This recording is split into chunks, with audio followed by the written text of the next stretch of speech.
Hello, everybody. It is a fantastic day. Welcome to the Witty Writer Show. And I am here with my friend and fantastic author, Tina Hogan Grant. Hello, darling. Hey, how's it going, Beth? We finally get to chat. Yes. Hey. We've been waiting how long to do this? I know, right? But the thing is, and I'm sure everybody appreciates this, you know, you're super busy all the time. I'm super busy all the time. But finally, we've actually got together. Woo, We woo. got an hour. We put an hour aside to do this. You look absolutely fabulous, and you've got a nice bit of tan going on there as well, young lady. Well, actually, for the first time last week, you probably saw some pictures, but we went kayaking last week. And it's the first time for this year that I actually got in the water, got some sun, and got some color. Well, you look like you are absolutely glowing, and it certainly looked like you had a fantastic day. I did, but I actually got burnt too. I did. Oh, yeah. The thing is, when you're on the water, because it was like overcast. You went to Ventura. You probably know where Ventura is. You went to, and it was overcast all day. But that's when it's like that, you don't realize you're also getting a lot of sun. And I get home and I am just stinging. Not my face, but my legs, because I wore shorts in the kayak. And my legs were out straight, and they were just, under what I thought were cloud skies, but no, the sun was getting through. I feel for you because I recently had a little mini vacation, and on one specific day I caught too much sun, and I've been peeling ever since. Honestly, if you could see my legs, I look like I'm descaling. It's not very pleasant. Where did you go? I saw some pictures. We got friends who've got a house in Hawaii. They're very, very close friends of ours. So much fun. And they invited us over there for a week because our youngest daughter was so miserable, being stuck at home since last year, having no time away really. So we thought we're just going to do it. But you have to go through rings to do it, to go to Hawaii, because you have to have a negative test before you go. They're so strict on all their regulations, but it was definitely worth it. Did you have to do quarantine when you get home? Sorry? Did you have to go into quarantine when you got home? No, as long as you're not symptomatic or anything else, and you still feel okay, then you're good. We've got loads of people joining us right now. They're all saying hello, so I'm going to quickly pop them on. We've got Francisco. He says hello. Thank you, Francisco. Thank you for joining us, darling. We've also got Karen. Hey, Karen. I'm here. Now, I'm thinking this might be the same Karen who I was giggling with the other night, because I saw a post and I commented, and next thing you know, we were just in fits, Tina. Karen gets around. It's probably the same Karen. Oh my gosh, I was crying with laughter. And I ended up sending her a little funny meme, and I was giggling as I sent it to her. I love Karen. She's a sweetheart. She really is. We were having a hoot. We really were. She says, "Good to see you." You too, Karen. Thank you, darling. We've also got Marcy. Hello, Marcy. Hey, Marcy. She says, "Two of my favorite authors. Love you guys." Oh, she's so fabulous. We're sending you hugs. She's been going through it recently. We're sending you big hugs. Denise has just joined us. Hello, Denise. Hi, Denise. And Denise has just had a new hairdo. I think it's lovely. Ooh. Oh, yeah, she looks very glamorous right now. Carol, I've had the same hairstyle since I was a teenager. I wish I did. I just haven't got enough hair, Tina. I really don't. When it comes to hair, I have no idea what to do with it. I just comb it, wash it, and leave it. And it's been the same style since I was a teenager. Yeah, but you got so much of it. It's beautiful. Carol's joined us. She says, "Hi, Tina and Hey, Carol. Good to see you." And there we go. Hang on. Bear with me. There we go. Francisca says, "Hi there." Thank you, darling. And Josephine's joined us from the UK. She says, "Hello there. Good evening." Awesome. I know all these people. Beth has joined us. Another Beth. Great name, Beth. I've got to tell you. Good name. It's a good.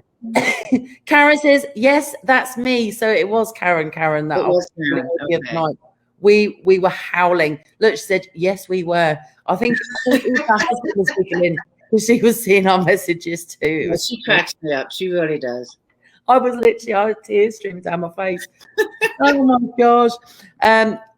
Beth says, love you, Tina Hogan Grant. Love you too, Beth. Thank you. She's so lovely. Karen says, it cracked me up. Love you too, Tina. Love you, Karen. All this love going around. I know, right? And Karen says, it was fun. Yeah, it was. It really, really was. Carol says, hi. And Beth says, yes, a great name. Yes, it is. Absolutely. I wonder if you're a Beth or an Elizabeth or Bethany. Beth, let me know. You're Beth, right? You're not Elizabeth. Are you a Beth? No, I am just Beth. Apparently my mum wanted to call me Elizabeth and my dad said no. So they compromised and just but interesting fact, bearing in mind my name is Beth Worsdale, I actually have quite famous initials because my middle name is Melanie. So my initials are BMW. That's cool. I like that. Isn't that funny? Oh my gosh. Unfortunately, the initials BMW have some naughty connotations, apparently, according to my son. So he said, it depends on your mind. Yeah, so he said, don't be sharing that, Mum, will you? Has a dirty mind. And before I forget, Carmina Laverne from England too. Yes. She says hello to you. She was really bummed out because she was so looking forward to joining us. And then she started to work. Oh, bless her. We will watch the replay, but she wanted me to make sure I said hello to you. So I'm saying it so you can hear it when she watches the replay. Hello, my darling. We're thinking of you. Wish you were here. But you can still ask questions and comment even when you join us later on and watch it over again. Oh, Beth says her name is Elizabeth. Oh, okay. So Beth for short. Yeah, lucky minx. So Tina, oh my gosh, you just haven't stopped since the last time we did a live session. It's been absolutely go, go, go. For those who don't know much about you, you've been on a massive adventure since you was a kid. Do you know what I mean? Because you were born in the UK, weren't you? Yep, I was born in the UK and I left there in God, I feel old when I say it, 1979. You and me both, love. You and me both. Time goes too quick. I'm still in denial. I'm still in denial. So what brought you to move away from England to America? Well, I've been coming here since I was 12. My mom and dad divorced. They lived in England. Of course, I grew up in England. My mom and dad divorced. And when they divorced, my dad moved to the States. He was with DEC, Digital Equipment Corporation, and they transferred him to Boston. So every year we spend our summer holidays in America. Wow. And I always wanted to move to the States, but he told me, he said, no, you're going to finish your schooling in England and then we'll discuss it. But Debbie, my one of the older sisters, they're twins, she got to move over there when she was 14 because mom couldn't handle her. And it's like, God damn it, you get bad and you're a bad child. You get to move to America. Oh my gosh. So anyways, when I turned 18, or I think it's back then, 16 is when you graduated. Yeah. So when I graduated from school, I worked in England. My dad came out, and that was when I said, "Look, hey, you said after I graduate from school, I could move to the States. Let's do this." And I followed my dad. But ever since I came here on holidays or vacations, I just fell in love with it. You are so lucky. You are so lucky. When I was a kid, I was lucky if we went and did some camping in Cornwall. Well, you know what? My dad was an author, you know that, and he was a science fiction author. And I really wished I was a little bit older. Because I was like 12, 13, 14, 15 when he first started breaking out into the science fiction field. And yes, when I came to the States, I did go to a lot of science fiction conventions with him, but I didn't appreciate him because I was such a young age. Yeah. And we went to Worldcon in New York. Wow. And what I was in awe of is that we had a babysitter, is that my babysitter took me to the Rocky Horror Show at midnight on Broadway. I mean, for 14-year-old, it's like, wow, we got to see the Statue of Liberty, the World Trade Center, all this stuff. But looking back now, what I also got to do, which really didn't blow me away back then, was that I got to have dinner with Isaac Asimov, Lester Del Rey, Arthur C. Clarke, Jerry Pournelle, all these great names in the science fiction field. But to me, they were just old men. Your dad's friends. Didn't appreciate it. Yeah, I did not appreciate it. But now, and I look back, like, what, they were the greats of sci-fi. Yeah, they really were. And I have their autographs. I have a plaque from the hotel that we stayed in, and they all signed it over at dinner. So that was really cool. And it's all on one piece of paper. I have 4 autographs, and it's like a treasure now. That's amazing. I mean, what memories to have. And you're right, because as a child, you don't appreciate certain experiences for what they really, really are.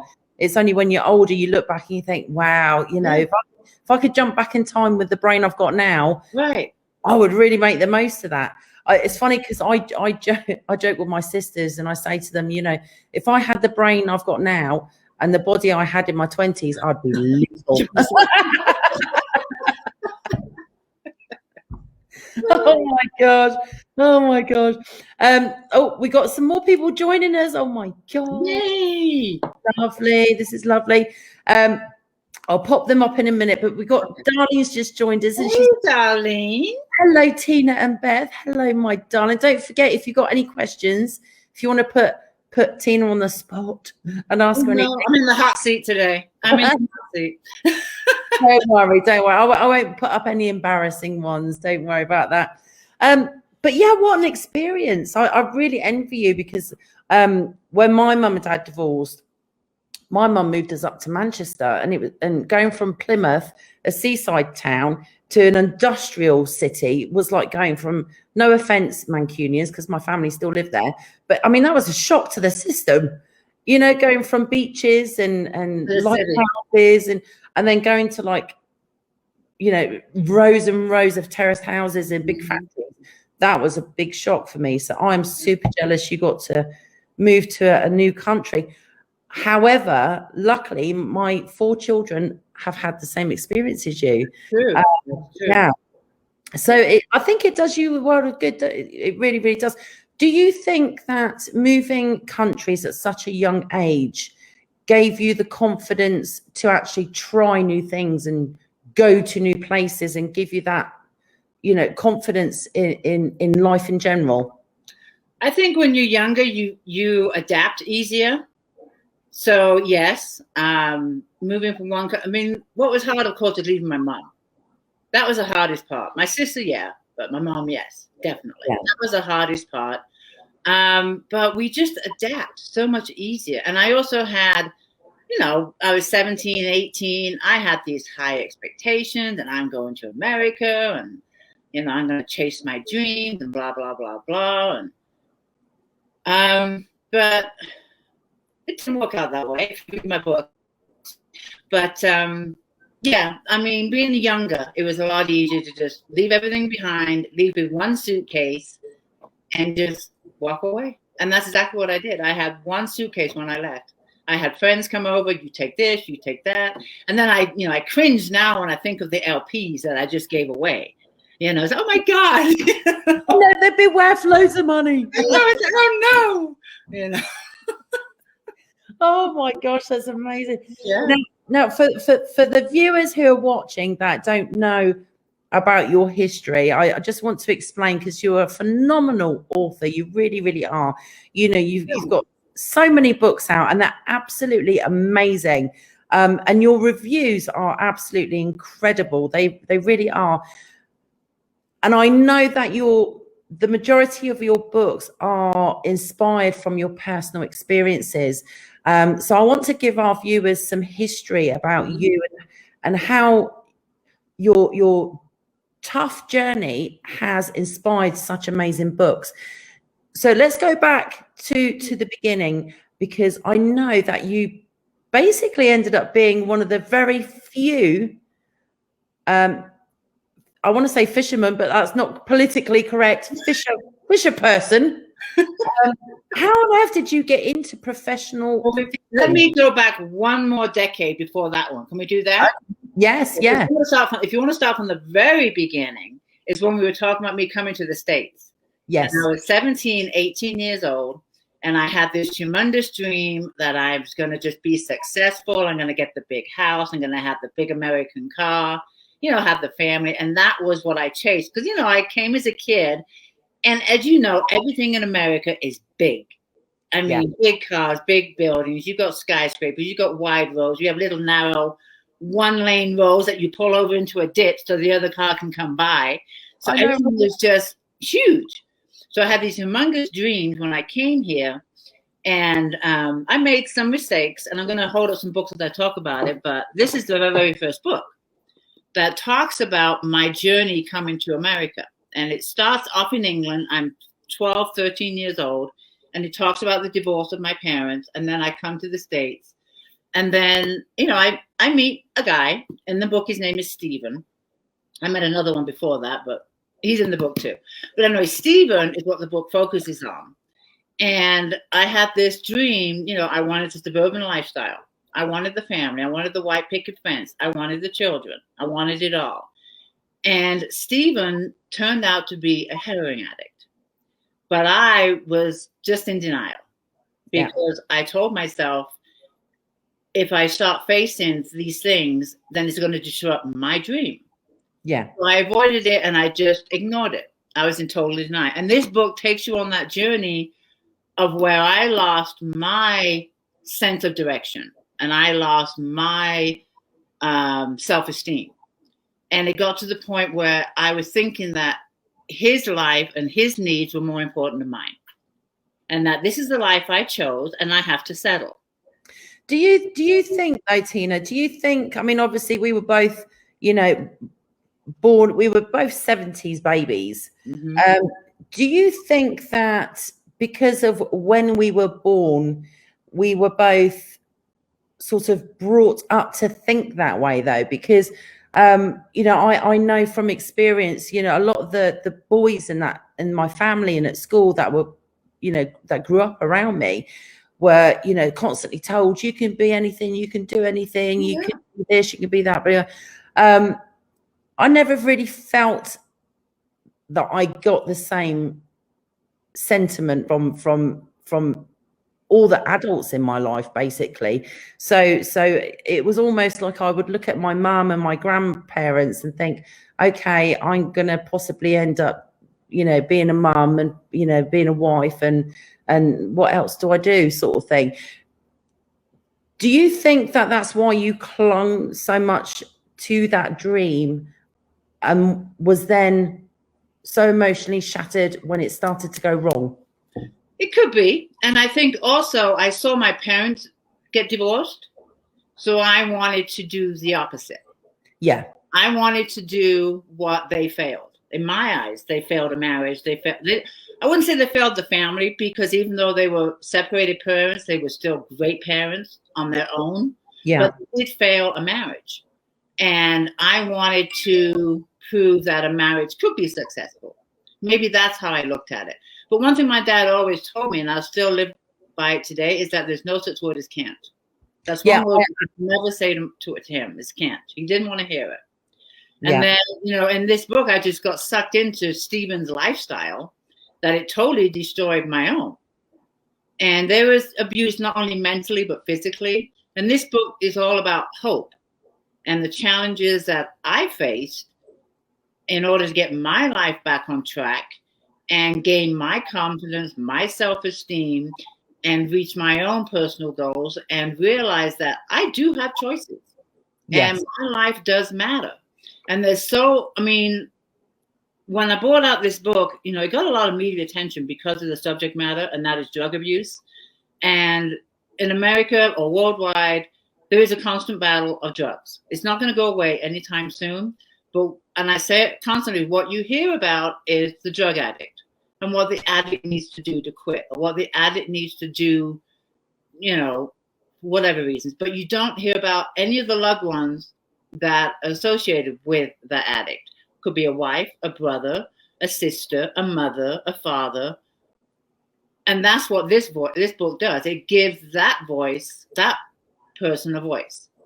And I called them the silent and forgotten one, because that's exactly what they are. They're afraid to speak up. Yeah. They're ashamed of their choices. And when you lock yourself in and don't talk to anybody, the abuse, your life just goes upside down.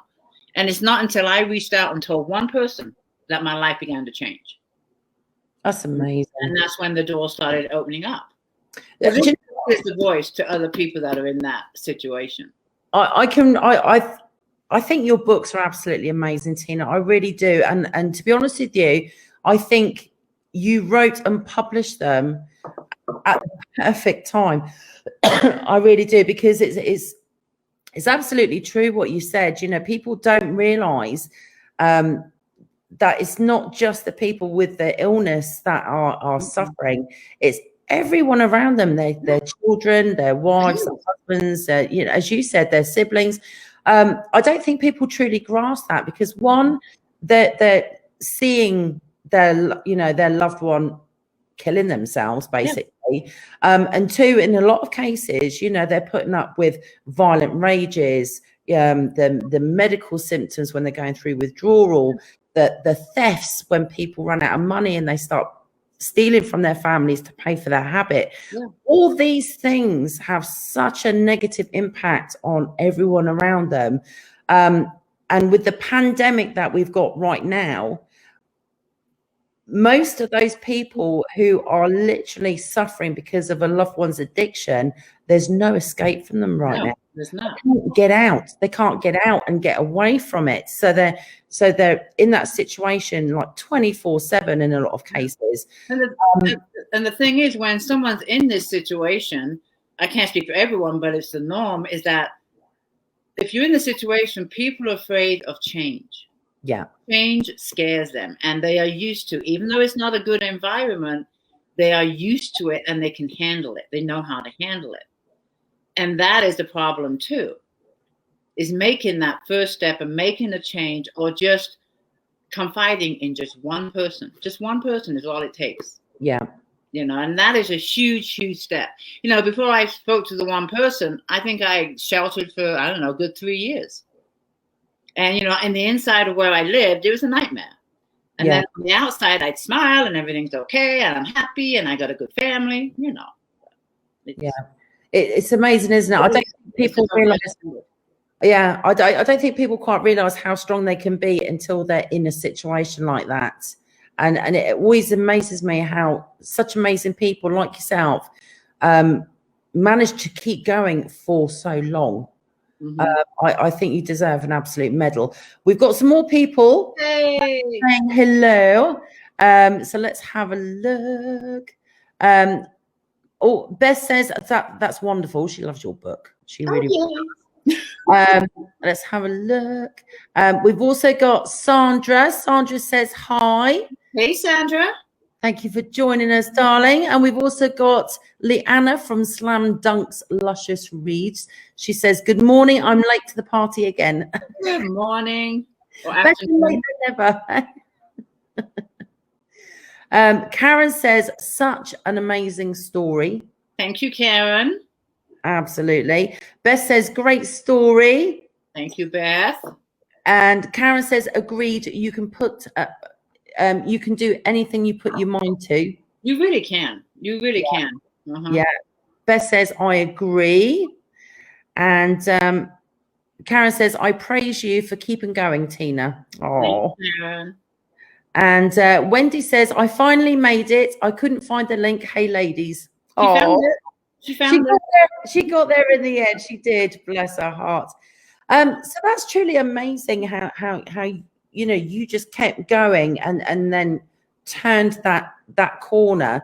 Now, when it comes to your experience in the fishing industry, was you doing that as a full-time job and coping with all of this at home? No, that was in book 2, but what kept me going in book 1 was my son. You know, I had to be strong for him. And it was mainly because of him. Well, and me too. I'm not going to, no, it's for both of us. But my son is what gave me the strength to make the changes, because I didn't want him in that environment. No. So I had to, you know, make the changes. But the commercial fishing, which is this book, that's this one right here. They're beautiful covers, by the way. They're stunning. Oh, thanks. I love my cover designer, T.E. Black Designs, Tiffany. She's the one that does my covers. But after this book, I was a single mother for a while and had no intentions of, hooking up with anybody or having a boyfriend. I was just concentrating on, raising my son the right way. But, love strikes you when you least expect it, right? Absolutely. Absolutely. So anyway, in this book, Dwayne is the male character that Tammy, who's based on me, meets. And Dwayne is a commercial fisherman. And my husband is Dwayne. And that's how I got into the fishery. He took me out on the boat the first time. I think I was like 21, something like that. I'd never, ever stepped on a boat before. Never been around the ocean. Maybe in Blackpool or somewhere in England, I went, to the seaside and swam a little bit. But when I went out on that boat, I was just drawn to it. I was just like in awe and like, this is what I want to be. This is what I want to do. I want to make my living on the ocean. I just couldn't get over the feeling of freedom, and the space. It's like, wow, there's nothing out here. I can be on the boat naked and no one will care. I was like, this is awesome. And I was living in Pasadena in California in a little house. I was a waitress. So to go from that to on a fishing boat, he just took me out for a day trip fishing. And then, he took me on a tour about what he did for a living. I said, I want to go with you. I want to just check this out, just see what all this commercial fishing is about.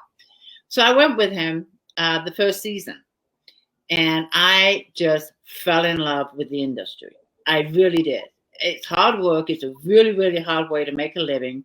Yeah. But not only that, I felt a little intimidated because it's a man's industry. It's a male-dominated industry. And here comes Tina from England or California, and she wants to be a commercial fisherwoman. And some of the guys on the fleet did give me a hard time saying, you're not going to last this season. You have no idea what you're getting into, blah, blah, blah, blah.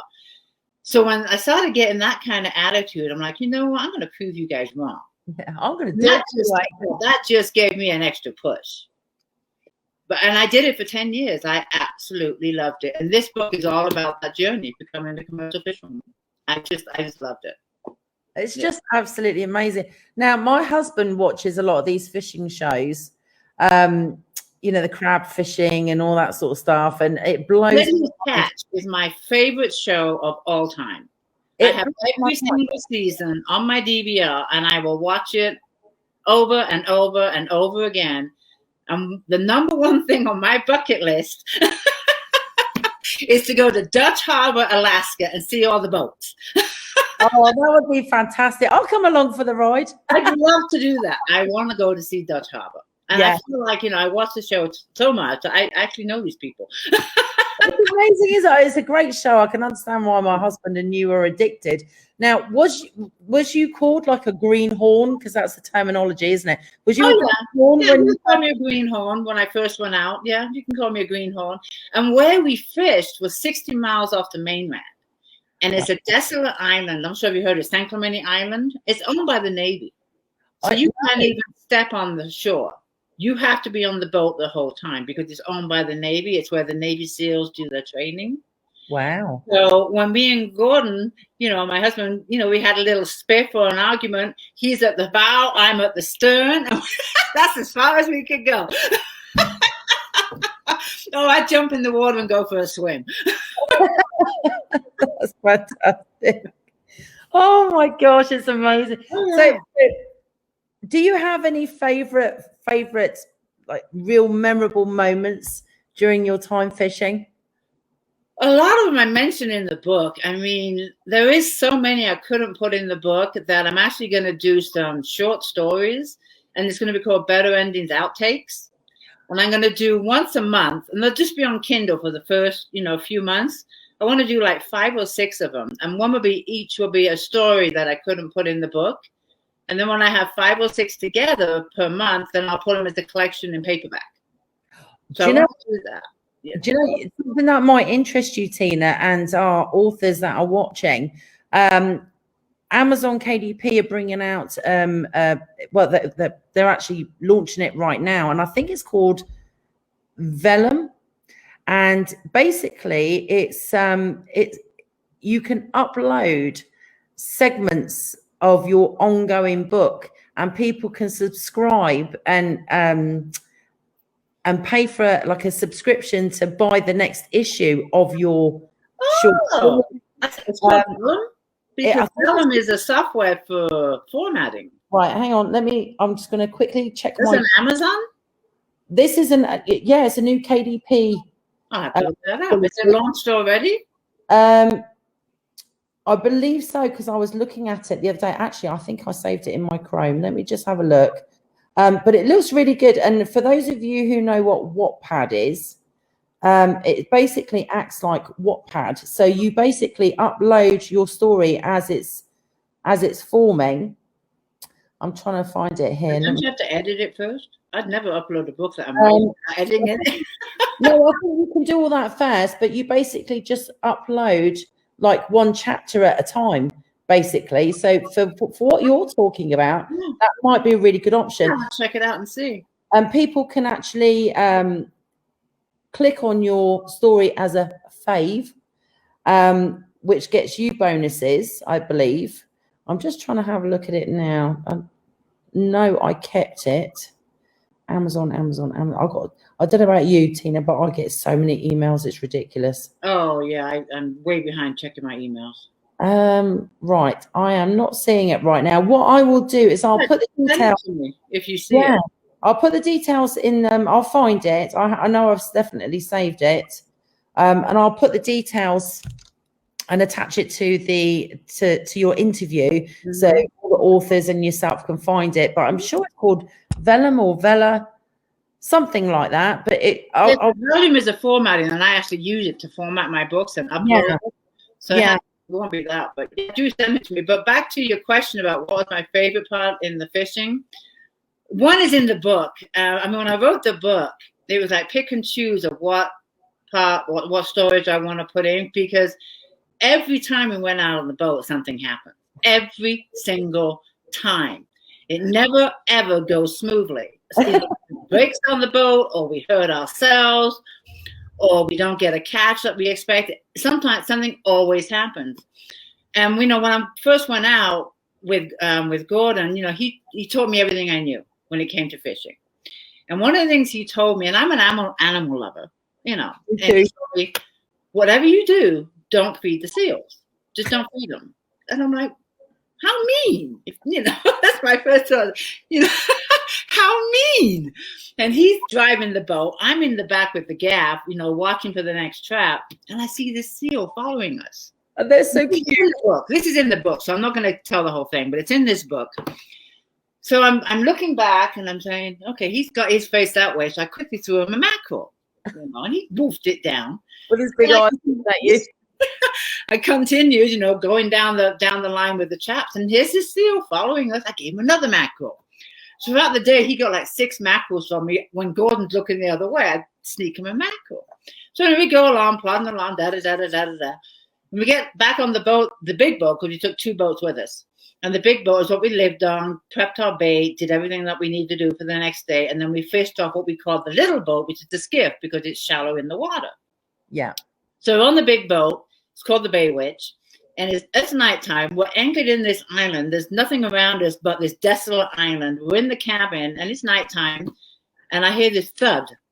I said to my husband, I said, there's somebody out there. And he goes, there's not. We're in the middle of the bloody ocean. What do you mean there's? I said, no, there's somebody out there. And he thought I'm crazy. Man, it's like 2:00 in the morning. Yeah. Oh my gosh. So anyway, so I tried to go out to sleep, and then he heard it. He goes, shit, there is somebody out there. I said, I told you. So anyway, to make a long story short, and you'll have to read the book to what happened, he opens up the door up to the galley, and there's this big, humongous seal on our boat looking at me. Where's my next mackerel? And the first thing he says to me was, did you feed the seals? Did you go, yep, or did you deny Oh, it? God. But anyway, that's one of the stories that are in here. And lesson learned, don't feed the seals. You're lucky he didn't bring all his friends on the boat and say, Oh, jeez. she'll come out and feed us in a minute. Oh, God. But there's always an adventure when we went out, every single time. Sometimes bad, but sometimes we were laughing so hard we couldn't pull up the trap. We were laughing so damn hard we just could not focus to pull the trap up. Oh my God. Oh, that is so funny. I could only imagine. How long did it take you to get the seal off the boat? Well, you have to read the book. Oh, keep us in suspense. I love it.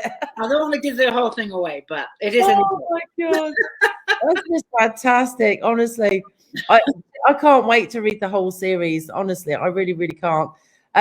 Let's have a look. We got some more comments. Let's have a look. Oh, my mum has joined us from England. Hello, Mum. Oh, hello. I get to meet your mum. She's an amazing lady. She's my hero. She really That is. is so cool. Karen says, I praise you for keeping going, Tina, during Thanks, Karen. your worst time. Wendy says, I finally, oh, there we go. We've done that one. Yep. Let's have a look. Oh, there we go.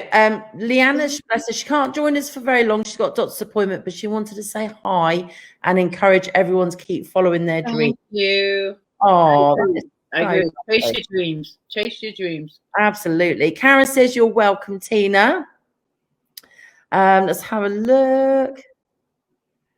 And that's what Better Endings is about. It's about chasing your dreams. I wanted to be a commercial fisherwoman, and I was only one of 2 commercial fisherwomen in California at that That's time. amazing. There was me, and then there was another girl up in Portland, and that was it. That is crazy.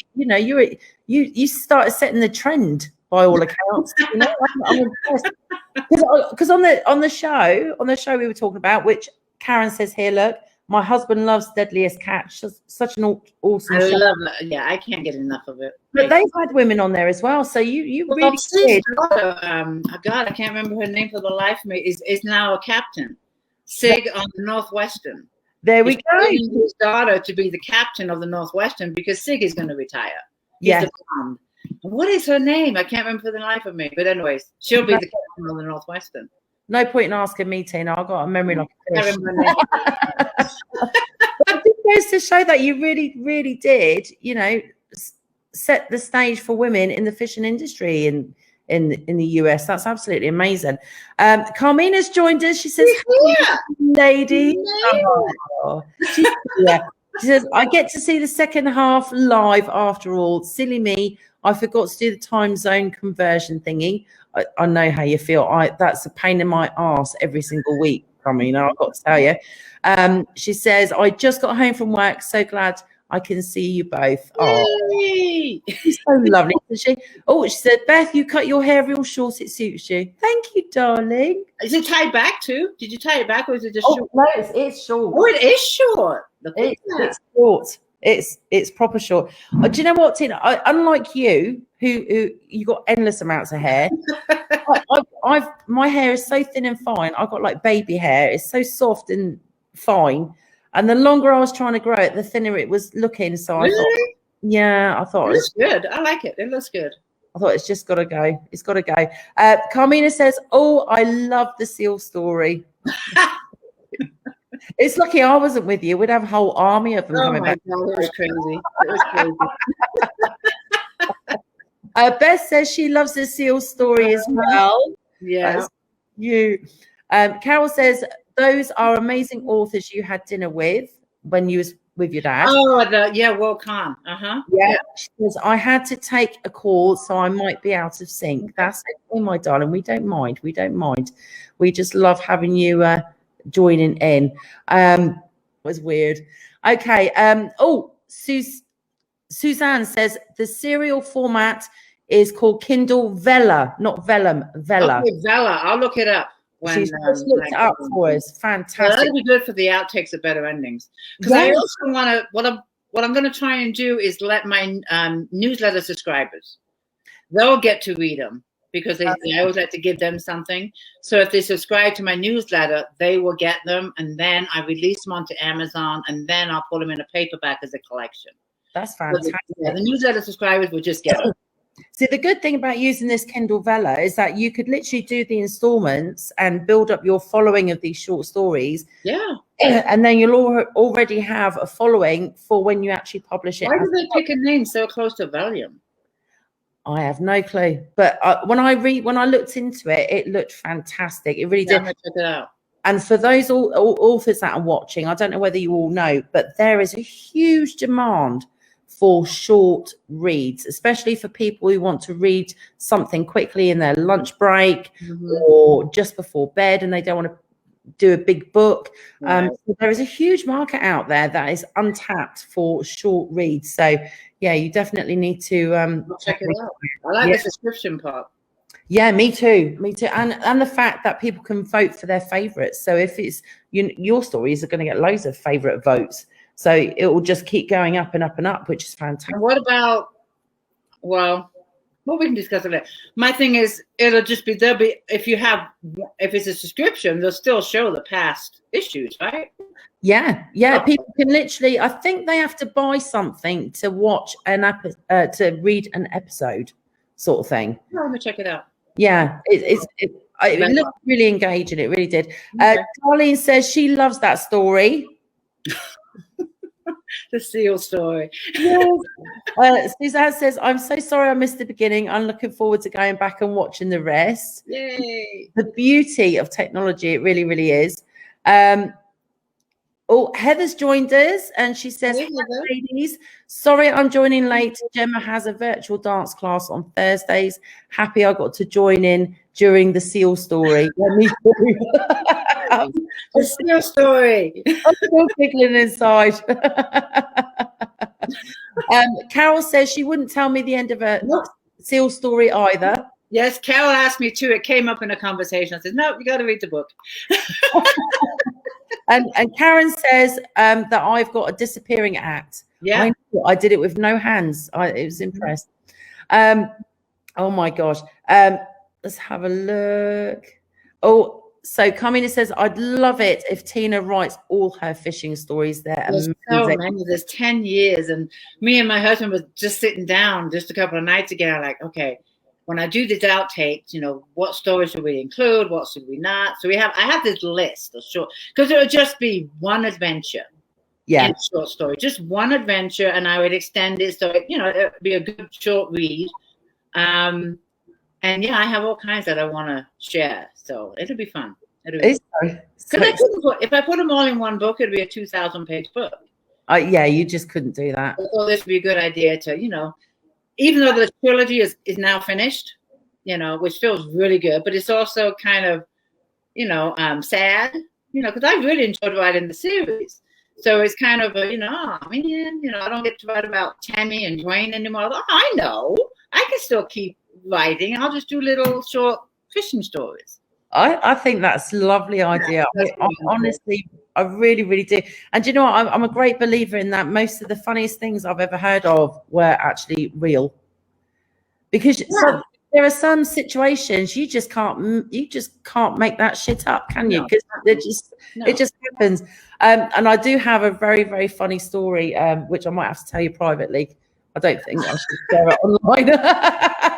You don't want to share it public? Well, I can and I will actually, because I think you'll all get a kick out of it because it actually happened. But before I do, I want to announce last week's winner for Andy Slinger's author interview, and the sharer, the interview sharer who got pulled for sharing is Paul Cood. So thank you very much, Paul, for sharing.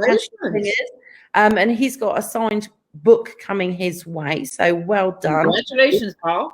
And you very kindly offered to give away a copy yourself today. I am. For anyone that's watching this live. Excited. Here live. And I'm going to let them pick a paperback of choice, a signed paperback of choice from my books. These two you've seen. This is book 1 and book 2. And then book 3, which just came out, In February. In February, that's right. The reunions. This is the last book in the trilogy. And it continues on with my fishing adventures. There's more fishing adventures in here. But this one deals heavy with the price of procrastination, which we are all guilty of. Oh, I'll do it later. Oh, I'll do it tomorrow. Oh, I'll do it next year. Yeah. This one deals heavy with that. And it's about the sisters trying to reunite because we're all scattered over the globe. It's based on me and my two sisters. You know, one's in England, I'm in California, the other one's in Colorado. And what my mother's, not say last wish, but one of her wishes is she wants to see all her daughters together at least one more time. Yeah. And I'm out there fishing. It's like, okay, Mom, I got it. We'll get there. You know, da-da-da-da-da-da-da. Then my mother takes a turn for the worse. She gets ill. Oh. Now all of a sudden, me and my sisters feel like, you know, we're racing against time, you know, to do this for our mom. And that's what this book focuses on is, do we, you know, are we able to grant mom's one wish or do we not? And it's about three sisters trying to reunite. And that's what this one's about. So that just came out. And there's a lot of message in this about procrastination, about don't take life for granted, make every day count. All those kind of messages are in this book. And it also reveals why I quit the fishing industry. So that's in here too. So, oh, she loves to tease everybody, doesn't she? I do like to tease. I do. So they get a choice of any one of these books. And then these, and I'm trying to hurry because I know you're on a time thing. This is my other series. This is beautiful. Yeah, this is the suspense romance. And right off the bat, these are not based on my life. This one is, but these are not. Does that mean they're a bit saucy? They're very, yeah. There's parts of it that are steamy and suspenseful. And it started off because I had a break in the first series. Like, okay, what am I going to do now? I'm waiting for the edit. I know, I'll write a short romance. So where is it? Slater is what developed from that idea. It's book one in the Sabella series. But it turned out that every character in this book wanted their own book. That's what happened. So Slater and Sabella are the main characters in this book. And then Eve, who's also every character is in the main book. Eve got her book, and then Claire got her book. And each one is suspenseful. There's a mystery. There's some heartache. And the next one, Jill, I'm hoping to have out by the end of July. So they can also pick one of these. I would recommend, of course, if you haven't read any of the books, if I'm a new author to you, then get book one. If you like books based on true events, based on my life, if you want to find out, you know, my life, it's all right here. Yeah. I recommend choosing book one, and I'm also going to give, you know, a bookmark and a fridge magnet, whatever book you choose, and a signed book. And then if you want to spend steamy romance, if that's your preference, go with Slater. Nope, wait a minute, with Slater. Go with Slater. That's book one. Fantastic. There you go. I'll tell you, our viewers are getting spoiled. There we go. So if you get picked as a winner by Tina, you can take your pick of books. Make sure you leave reviews for Tina if you read any of her novels, because they make a massive difference to us all. It's our that is our bread and butter, is reviews. That helps us get more readers. It doesn't have to be an in-depth review, just a few lines, you know, letting readers know, you know, the book. Yeah, 5 stars, absolutely loved it. If we get a review like that, it's golden. It really, really, really is golden. Let's have a look. There we go. So Carmina says, I'd love it if Tina writes all her fishing stories. They're amazing. So you've got one there that I mean, I could just list. I want to finish the Tammy Mello series is complete. Yes. Now I want to complete the Sabella series. I'm writing Jill right now. I'm almost done with the first draft. And there'll be one book after that. I told myself there might be 2, but I think I'm able to just do the one because I really want to finish the series. Yeah. Once that series is complete, then I'll start doing the outtakes for better endings. Oh my gosh. So So it got to a point where these two series, I was writing at the same time. And that I is told myself, amazing. I'll never do that again. No. I just won't do it. So I want to complete the Sabella series and then start fresh. I don't blame you. But Carol says she can't wait. Yay! And Carmina says, "Hey Tina, I love your anchor necklace. Thank you. I was admiring it too. I thought it's beautiful." Karen says, "Congratulations." She's so impressed. Look, we got so many comments on here. Oh, Peggy's here. Hey, Peggy. Peggy is here. Look, she says hello. Thank you, Peggy. She says these books, these are the best books. Thanks, Peggy. They're absolutely beautiful. And Carol, she loves the magnets. She says the magnets are so pretty. Oh, thanks. That is so cool. And Carmina says, haha, you're told there might be 2 more. I was going back and forth with the Sabella series, thinking that there's another. I introduced another character in my last book, and now she's screaming to get her own book. And I'm like, I can't keep introducing new characters. That's the only problem, isn't it? These voices in our heads, they just don't shut up half the time. So I'm thinking of a way that maybe, I don't know, we'll see. She might get her own book, she might not. I really would like to get this series finished. That is so cool. Now, do you have audiobooks out, Tina? Or is I do want the Tammy Mello series for sure to be on audio. Reckless Beginnings is still owned by a publisher. So I want to wait till I get the rights back before I start getting all books out on audio. But I do get the rights back of this in 2 months. Woohoo! So that's when I'm going to start thinking, because the only downside of it, I can't wait to have the full rights to the book and be in control of it. I hate not having control of my books. Yes. But when I do get on the book and get the rights back, I have to bring the book down, which is what I don't like, because the cover's going to have, I'm going to try and have the same cover, but with a font that matches the rest of the series. And of course, take the publisher's logo off and all that stuff. And in fact, my cover designer is going to start doing the new cover for this book June 1st. Because I don't want it to be down too long. You know, once my contract is up with the publisher, it's down off Amazon and everywhere else. So I'm trying to get the stuff that it needs to be done to put it back up under me.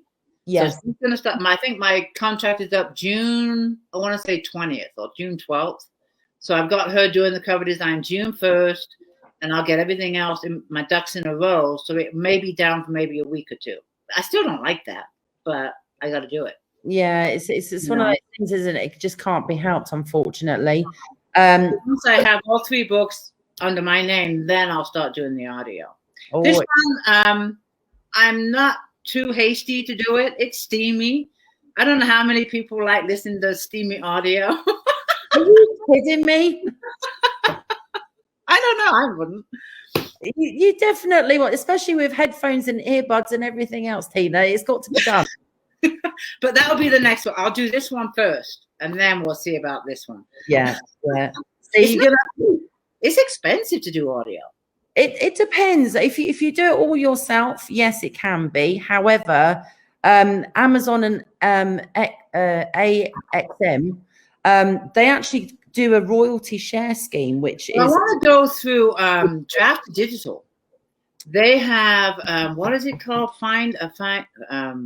Finder. What's it called? For audiobooks? Yeah. And I like their terms, and their price is so much better than ACX. It's under Drafted Digital. Voice Finder, no, something Friend Finder. I have to look it up. Okay, I'll have to look into it. I want to go with them because I use Drafted Digital to, when I'm not in KU, click of a button and they send my Kindle books everywhere. Yeah. And they're just really good for that. So, and they got a lot of other things, and one of them is audiobooks. Interesting. There we go. We've got some more research to do. Look, ladies, full of valuable knowledge. I can't remember. I have to look it up. You are awesome. Oh, there we go. Carmina says, she says, I struggle with steamy, LOL. What, cooling down? Just asking. Tina, you have been fantastic. I can't believe this hour is just absolutely flown by. I think we could all talk to you for absolute hours, but thank you so much for being. I had a blast. I always do. And as far as the giveaway goes, I can pick it today or tomorrow. How long do you want me until I pick a winner? I will leave it completely down to you. Okay. It's up to you. But if you could announce the winner in the comments, yep. That would be absolutely fantastic. And anybody who joins us not live, you can still ask Tina questions in the comments. Just tag her, ask whatever you would like to know if you couldn't catch us live. And then Tina, if you wouldn't mind just keeping up with the comments over the next sort of week. Of course, yeah. But just for viewers.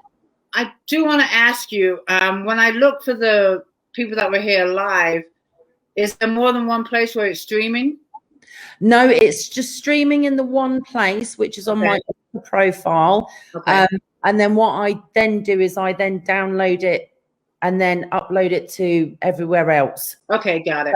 So this is the Facebook original link that you want to go by, because that's where everybody's watching live, if that's all right. But you're so fantastic. I can't wait till this pandemic's over with and you and I can actually get together for a coffee. I know. I keep telling Gordon, we need to go out to Bass Pro Shops. Beth lives right there. It's my favorite store. Just give me a phone call and I'll meet you there for coffee. Oh, yeah. Have lunch. I love their food. I do. Have you eaten that? Have you eaten that? Oh, yeah. It's delicious. You can't go wrong. Honestly, you can't go wrong. And I always end up buying too much stuff. We are long overdue to go out there. So yes.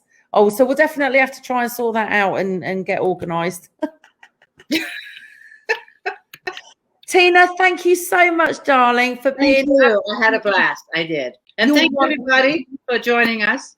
Yes, thank you, everybody, for watching. And don't forget to share, because we do want everybody to find out that Tina's got a beautiful new book release, which is it's Reunions. Reunions. So please make sure you share Tina's. And I should mention, before we go, my shameless plug, but on Kindle, the first 2 books in each series is only 99 cents. Oh, grab them quick. Yeah, this one's on KU. And all my books are on KU, except for the one owned by the publisher. Right. I guess. It is what it is. It is priced at 99 cents because I couldn't get the publisher to put it in KU. Yeah. Fine. Put it for 99 cents. And this one's 99 cents, but all of them except for this one are in KU. Fantastic. Well, there you go, everybody. And just FYI for everybody who's watching, this weekend or this Sunday is Earth Day. And in celebration of Earth Day, I'm actually making my Earth Angels book 1, the young adult edition, free on Saturday and Sunday. Nice. To celebrate Earth Day. So I will keep an eye out on my profile, keep an eye out on my author page, because I will be posting and sharing the link. But anybody can download book 1 of Earth Angels, the young adult edition, which is the clean version. Same story, just clean. And you can download it for free in celebration of Earth Day. So yes, so don't forget to tell everybody about that as well, because adults and teens can read that for free. Put it in my group. I will. Thank you, darling. I will. Just put on the top, admin approved, because normally I don't allow links except on a Wednesday. Okay. But if you just put admin approved or whatever you want, just that other mods don't delete it. Thank you, darling. I will. You're gonna let me. Well, thank you, everybody, for joining us. I can't wait to see you again in the future. See you all later. Bye-bye.